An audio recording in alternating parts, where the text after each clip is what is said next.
మంచి విలువలు. Basically education ఏంటంటే value system is very important. అవునండి, బిజినెస్ కోలో బిజినెస్ ఉండొచ్చు, ఎడ్యుకేషన్లో కూడా దాన్ని ఎడ్యుకేషన్ కరెక్ట్ ఆర్గనైజ్ చేయడం కోసం బిజినెస్ ఉండడం తప్పలేదు, కానీ బిజినెస్ కోర్ కాకూడదు. అదే ఇప్పుడు ఏంటంటే ఇది ఒక హోటల్లో ఒక టూరిజమో లేదా ఒక ట్రావెల్ కంపెనీలో నడిపినట్టు నడపకూడదు. It has to be sustainable.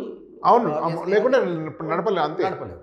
So to that extent business ఉండాలి, కానీ బిజినెస్ కోసమని the soul should be education. Exactly. The peripheral should be the business. Absolutely. So the focus మీరు కరెక్ట్గా పెట్టారు.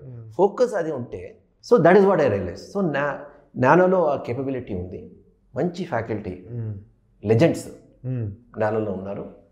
కాకపోతే ఈ సపోర్ట్ సిస్టమ్స్ కొంచెం మనం ఎస్టాబ్లిష్ చేసి కొంచెం టెక్నాలజీ, కార్పొరేటేషన్ సిస్టమ్స్ బిల్డ్ చేయడము, మోడలింగ్ చేయడము. ఎగ్జాక్ట్లీ. సో ఒక మంచి క్వశ్చన్స్ డేటాబేస్ డెవలప్ చేసి తర్వాత